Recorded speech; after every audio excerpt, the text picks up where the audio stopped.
ที่แรกว่าตูนว่าจะอันนั้นว่าจะขึ้นไปช่างแห่ซ้ายให้ทางน้องน้อยเพิ่นบ่ไหวครับโอ้ยบ่ได้บ่โทรมัน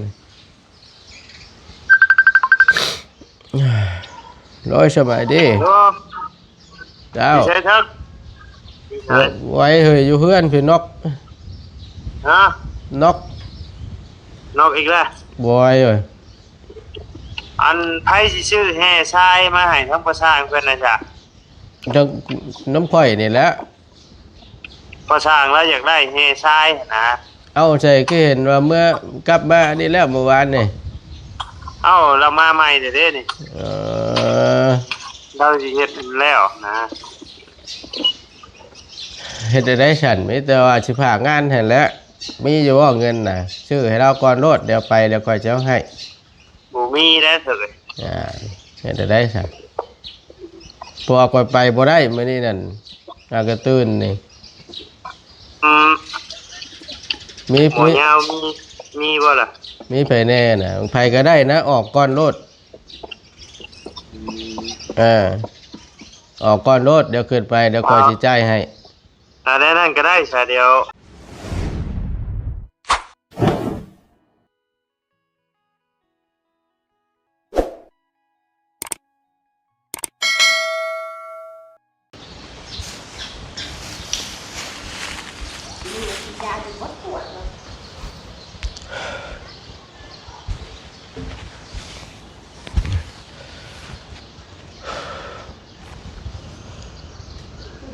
โอ้ยเมื่อยพี่น้องเอ้ยยอมไปดิเด้อ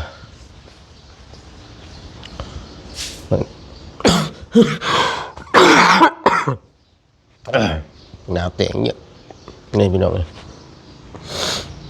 โอ้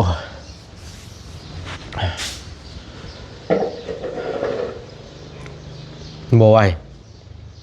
จุดท้ายบ่รอดเมื่อวานนี่ไปเยี่ยมแม่เบาเตียงเมื่อวานนี่กันก็ยังพอได้อยู่พี่น้องเนาะหลังจากที่เยี่ยมออกมาเริ่มแล้ว ยินหัวแต่จะพูดอยู่ห้องหมอพอได้พี่น้องเลยเพราะว่าเราก็หูอยู่แล้วเนาะไปห้องหมอแล้วมันแน่นอนแหละพี่น้องเลยกินถืดกินยาเนาะก็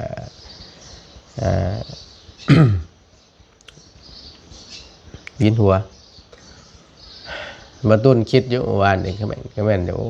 อย่าบ่รอดเด้ครับมาจนได้พี่น้องบ่รอดไข่แล้วก็เป็นไข่เจ็บเลยเจ็บหัวนี่พี่น้องเลยเจ็บข้างเดียวโมเมนต์ข้างเดียวสองข้างเนี่ยคือหัวสิระเบิดนี่เจ็บจำนั่นบ่พอเลยพี่น้องเลย ที่บ่ตูนเป็นณตอนนี้มันอยากไอน้ำเนี่ยไอแล้วก็เป็นวัดเพื่อเชื่อเนาะวัดลงคอพี่น้องไม่ว่าเลยเจ็บเบิดเนี่ยลำคอประตูนี่เจ็บไอลายนะเจ็บชามหันบัวพ่อตัวสำคัญที่สุดที่แม่นมันปวดวัดนี่นะปวดตามว่าไรเขานี่ตามคอตามมันนี่ปวดตามสันหลอกสันลังนี่เจ็บปัดตามคอตามแข้งนี่พี่น้องเลยว่าขอโทษนะพี่น้องเลยกี่ข้านเขาลุกกันไปขี่ไปเยี่ยวเพื่อนอ่ะมันเจ็บปัดคอเขานี่โมไหวพี่น้องเลยที่แรกว่าตูนว่าจะอันนั้นว่าจะขึ้นไปช่างแห่ซ้ายให้ทางน้องน้อยเพิ่นโมไหวครับโอ้ยบ่ได้บ่โทรมันร้อยสบายดีเจ้าใช่ทักไว้เฮ้ยอยู่เพื่อนพี่นกฮะนกอีกแล้วบอยเอ้ย อันไผสิซื้อแห่ทรายมาให้ทั้งประชาเพิ่นนะจ๊ะ จังน้ำข่อยนี่แหละ ประชาแล้วอยากได้แห่ทรายนะ เอาใจก็เห็นว่าเมื่อกลับมานี่แล้วเมื่อวานนี่ เอ้าเรามาใหม่เด้นี่ เออ เราสิเฮ็ดแล้วนะ เฮ็ดได้ฉันไม่แต่ว่าสิพางานให้แล้วมีอยู่ว่าเงินน่ะชื่อให้เราก่อนโลดเดี๋ยวไปเดี๋ยวค่อยจะเอาให้ บ่มีแล้วเถิด เฮ็ดได้ฉันพอก่อยไปบ่ได้มื้อนี้นั่นอากระตื้นนี่ อืม มี หมอยาวมีบ่ล่ะ มีไผแน่น่ะไผก็ได้นะออกก่อนโลดเออออกก่อนโลดเดี๋ยวขึ้นไปเดี๋ยวค่อยสิจ่ายให้ ได้นั่นก็ได้ซะเดี๋ยวบอกน้องประชัยให้น้องประชัยว่ามีอยู่งบบ่แม่นงบอันเฮ็ดเฮือนน่ะ งบหยังน่ะ ไปซื้อรถ อ๋อก็ว่านั่นก็ให้เอาออกก้อนก็ได้เดี๋ยวออกเดี๋ยวไปแล้วเดี๋ยวสิจ่ายให้เอาบินเก็บบินไว้เด้อ โอเคเดี๋ยวบอกน้องประชัยให้ อันพอสร้างแล้วว่าเมื่อนั้นเท่าไรก็ปูน6 ชอบบ่ ปูนยังอยู่นะปูน คำว่ายั่งแล้วก็บ่ต้องเอามีแต่ว่าเอาลวดมัดหนึงแล้วตามที่เราบอกนั่นแหละกับแห่ทรายอย่างละครึ่งนั่นแหละ เดี๋ยวสิถามแล้วอีกเทื่อนึง เพราะว่าเว้าตามงบเขาอะนะ เจ้ามีงบเท่าไหร่ฮะ น้ำข่อยน่ะมีรายตัวเลขกลมๆ6 ล้านน้ำข่อยน่ะนะแต่ว่าเอาง่าย รวมค่าสร้างนำบ่ ค่าช่างน้ำหั่นแหละ6 ล้านปลายนี่แหละมีแต่ว่าคำบ่ชั่นแหละให้บ่ให้เกินอันนั้นเด้อค่าเฮค่าทรายเท่าไหร่น่ะอย่างละครึ่งน่ะ คงว่านะถามผู้เคยช่างนะ วันยาวกับนั่นแหละประจักษ์ว่านนี่เห็นนอกก็จะเป็นไข่ในก็ได้ทีแรกก่อนช่างน้ำมันบ่อยาวเพิ่นแล้วเมื่อวานนี่ฝากควมไปแล้วแหละแต่ว่าบ่รอดทั้งนั้นก็ได้ ใช่แน่เขาก็ อ๋อบ่ไหวเฮ้ย ไปเยี่ยมแม่พี่ ไข่แน่เราก็ได้ดีขึ้นหลายแล้ว โอเคจ้ะครับ โอเคมีแต่ตามมันแหละช่างมาแล้วก็จดบินไว้ค่อยเดี๋ยวก็เจอกันเดี๋ยวจะค่อยจ่ายคืนบ่ยากหรอก จัดแจงโนดบ่ไหวเลย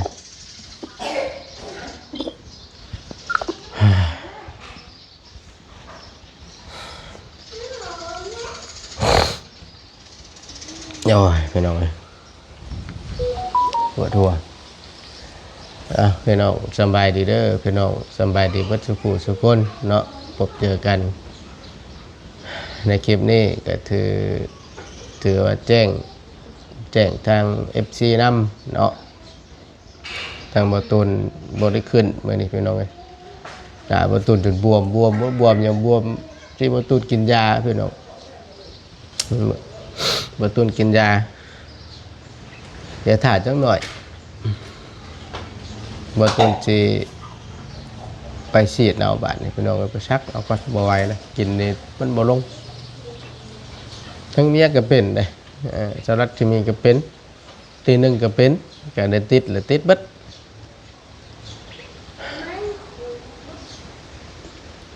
ไหวพี่น้องขี้งอฮอดจากไปทั้งใดนะพี่น้องปังเนี่ยบ่รู้รสชาติเลยมันขมยาบ่ตูนกินยาตั้งแต่พุ่นน่ะนี่แต่มื้อบ่ตูนเป็นพุ่นน่ะหยุดจ่อยแรกว่าตูนว่าสิอันนั้นพี่น้องไอ้ตาเอาไว้บ่ตูนว่าจะเล่นขึ้นไปสร้างแห่สร้างทรายให้กับทาง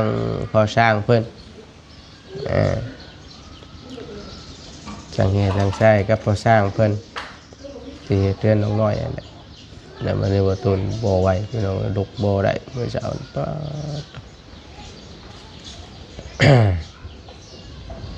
ด ก็แต่ว่าเมื่อวานเนี่ยก็เห็นกลับมาเฮ็ดของน้ำแล้วต่อว่าซั่นแล้วก็บ่คิดว่าจะสิกลับขึ้นอีกนะเอาก็ขอโทษขออภัยนำหลายๆเด้อขอช่างเด้อแล้วก็ FC นำเนาะที่เฮ็ดให้ล่าช้าหน่อยน้อยนึงเนาะเนื่องจากว่าบ่ตูนก็บ่สำบายเนาะถ้าว่าบ่ตูนบ่เป็นนั่นเป็นนี่นี่หมอยากดอกพี่น้องเอ้ยจัดแจงให้ตวงให้ท่านอยู่เนาะหวานมากมาปัดเดียวสิแหละพี่น้องเอ้ยขอโทษขออภัยนำได้เนาะพอดีตั้งบ่ได้แหละโทรมาเมื่อกี้นี่ว่าให้ลงกับน้องพัดชัยก็ว่านั่นแหละให้น้องพัดชัยนั่นมีโยงบแต่งบโมเมนต์งบในส่วนเทือนว่าซะงบส่วนใดก็ได้ว่าก็แต่ว่าแยกออกมาซื้อของที่เพิ่นสำคัญและของที่เพิ่นจำเป็นที่จะใช้ ให้เอาออกมาก่อนว่าเดี๋ยวประตูนไปเดี๋ยวประตูนที่ จ่ายให้ว่านะพี่น้องว่า นี่น้ำประตูนนี่ก็มี6 ล้านปลายนี่แหละรวมแต่ละท่านเพิ่นสมทบเข้ามาคนละ1,000 2,000คนละ3,000รวบรวมกันนะพี่น้องประตูนก็เลขว่าเป็นเงินกี่ก็ได้อยู่6 ล้านปลายก็ได้ว่าสิไล่หักออกค่าสร้างน้ำแน่ไล่หักออกค่าสร้างแล้วก็ว่ามันเดือเท่าไรเลยว่าตุนไปซื้อของสินะพี่น้องคืออย่างเช่นสิได้ให้ทรายมันบ่พอเราก็ต้องในหักงอกนะพี่น้องอยู่ในช่วงระหว่างก่อแอลเทคานเพิ่นเนาะนั่นแหละก็พังเบิ้งพี่น้องเลยแล้วได้ชุดนี้ก็มีมาโตบอหรือว่าจังใดอันนี้ก็ ยังว่าบ่ได้พี่น้องเนาะชื่อว่านั่นเลยเนาะเดี๋ยวเบิ้งกันพี่น้องเลยเพราะว่า FC เพิ่นก็คอมเมนต์มาบ่เห็นหัวบ่นิ้วเด้อว่าซั่นบ่ตูนเด้อว่าซั่นขนาดเจ้าของเป็นตัวตั้งตัวตีแท้ๆคือบ่เห็นว่าซั่นมื้อสำคัญยกย่อเฮือนทิ่มปะทิ่มว่าซั่นที่ว่าจังไดพี่น้องเอ้ยบ่ตูนก็ มัน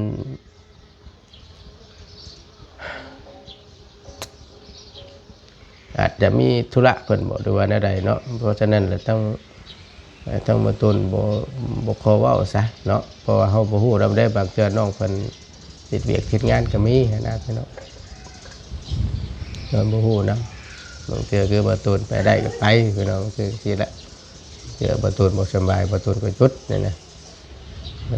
เฮ็ดได้เนาะมีแต่แล่นไปช่วยหมู่ผัดเจ้าของสิตายแล้วก็บ่ไหวได้เฮ้ยพักผ่อนก่อนได้เนาะ ถ้าบัวที่เอารอบ่ต้นนั่นบ่อยู่เด้อพี่น้อง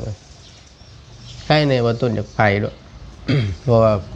มันเคยไปนะเคยไปแหละโยบ่เป็นชกบ่ต้นคือมือย่อเฮือนก็คือกันมันไข้แน่บ่ต้นกินยามันรู้สึกว่าบ่นักกลัวปานใดบ่ต้นก็ได้ขี่รถขึ้นขี่ไปฮอดน้องบัวทองขี่ไปฮอดน้องบัวทองนั่นแหละที่ฮอดทางแม่บ้านเราสุนิยะเลยเริ่มหนาวก็มาบาดนี่หนาววูบก็มาบาดนี่เกิดพารถตกคลองมาเนี่ยตั้งสติได้คอยขับไปบาดนี่กินยาใส่ไปฮอดดงเห็น จังไข่เนี่ยพี่น้องเลยเกลือออกมีแห้งบาดคือได้ถ่ายให้พี่น้องในเบิ่งมือยุกย่อนะกับบ่ตูนก็เกินไปแจ้งข่าวดีน้องเพิ่นในภายในมื้อนั้นก็2 ท่านที่เพิ่นได้ร่วมสมทบเข้ามานำแต่ก่อนหน้านั้นแล้วล่ะพี่น้องแต่ว่าทางบ่ตูนบ่สบายก็เลยบ่ได้ไปมื้อนั้นบ่สบายเป็นไข้ ก็ได้ถือโอกาสจุดไปแจ้งมื้อนั้นนะแล้วโอ้ยเราแต่สิเป็นพี่น้องเลย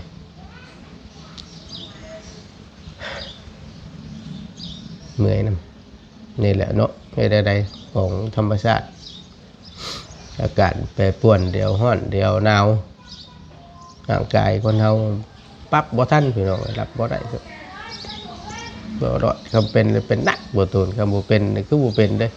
เป็นอยู่นิดหน่อยแล้วกินเนี่ยก็เช้าซี่นะบางเทื่อบ่กินก็เช้าเลยจังซี่เป็นจังหน่อย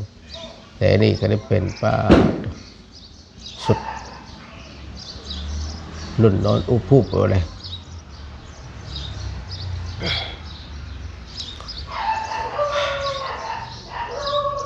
จังใดก็กราบขอโทษขออภัยนำ FC ใดๆเนาะอีกครั้งหนึ่งเด้อที่บ่ได้ไปถ่ายทำเนาะหรือว่าไปเยี่ยมยามตามข่าวทางน้องน้อยอัปเดตความคืบหน้าในการที่เฮ็ดเทือนเฮ็ดชานเนาะเพื่อนน้องเพิ่นขอโทษกราบขอโทษขออภัยใดๆพี่น้องเอ้ยเพิ่นละพังเบิ่งเบอร์อื่นเด้อพี่น้องเด้อเนาะว่าเสียงแข็งแรงบ่หรือจังใดถ้าว่ามันเป็นอะไรเดี๋ยวมาโดนแจ้งอีกรอบหนึ่งได้เป็นองเด้อเนาะเอากะบ่มีอย่างใดเด้อคลิปนี้ก็ได้จะมีแต่มาแจ้ง FC เพื่อพี่น้องเนาะเพื่อจะดีเบิดทุกท่านเนาะก็คือพอไหวแล้วพี่น้องต้องเลยพักก่อนเดี๋ยวจักหน่อยประตูสิไปหาฉีดยาก่อนพอไหวแล้วจังใดก็ขอบคุณหลายๆที่คอยเป็นกำลังแห่งใจและติดตามรับชมคลิปเนาะโดยบ่ขามโฆษณาสิ่งที่สำคัญขอบคุณหลายๆขอโทษขออภัยหลายๆในเสียงที่บ่ค่อยแฮปปี้ปานใดเนาะเนื่องจากว่ามันไอหลายแล้วมันเจ็บคอพี่น้องเอ้ยมันเจ็บคอแล้วมันเลยเฮ็ดในเสียงเป็นแบบนี้เนาะบ่ว่ากันอยู่ดีมีแฮงพี่น้อง สบายดีเด้อพี่น้องเด้อเนาะบ่ไหวพี่น้องเอ้ยไป